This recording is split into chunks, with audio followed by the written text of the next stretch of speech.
Mari kita coba lihat ini dari sudut pandang yang berbeda.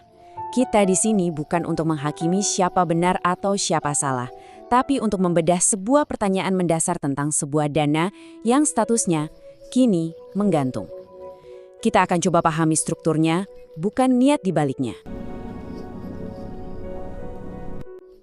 Amanah, sebuah kata yang berat maknanya.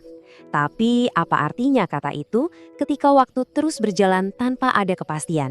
Mari kita telusuri ini bersama-sama. Baik, ini adalah alur pembahasan kita.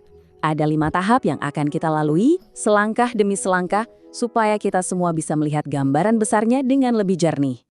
Oke, kita mulai dari yang paling dasar. Untuk bisa menganalisis sebuah masalah, kita harus sepakat dulu soal definisinya. Inilah titik awal kita. Coba perhatikan baik-baik kata-katanya. Sebuah hibah yang murni itu sifatnya final, tuntas, selesai, dan yang terpenting tanpa syarat. Inilah standar objektif yang akan kita jadikan patokan. Nah, sekarang mari kita lihat apa yang terjadi kalau definisi yang jernih dan sederhana tadi perlahan-lahan mulai terkikis. Terkikis oleh syarat-syarat yang terus bermunculan. Di sini, kita langsung melihat ada pertentangan yang sangat mendasar. Di satu sisi, ada konsep hibah yang ideal, sekali beri, selesai, tanpa syarat.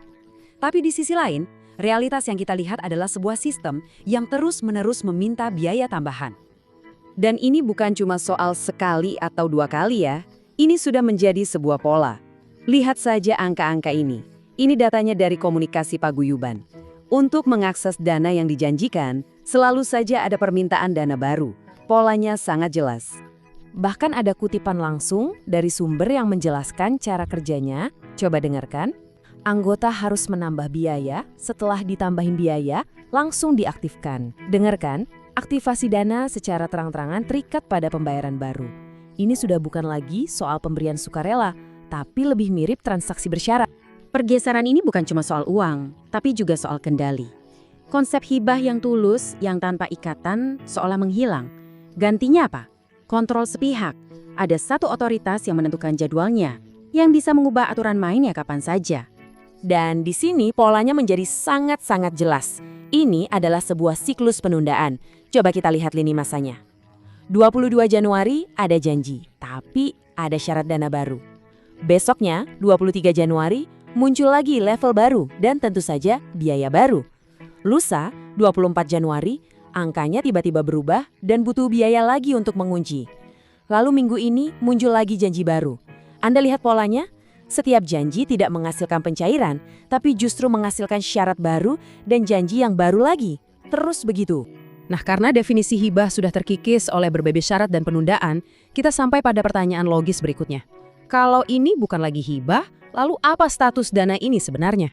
Di titik ini, kita tidak bicara soal niat, kita bicara soal struktur. Mari kita urai alur uang ini menjadi 4 langkah yang tidak bisa dibantah. 1. Sumber dana dari kontribusi pribadi. 2. Statusnya tidak disalurkan. 3. Kontribusinya tidak dikembalikan. 4. Kendalinya dipegang penuh oleh satu pihak. Ini adalah fakta-fakta objektifnya. Dan inilah inti dari pembahasan kita. Berdasarkan 4 fakta objektif tadi, murni secara logika, uang ini sebetulnya milik siapa?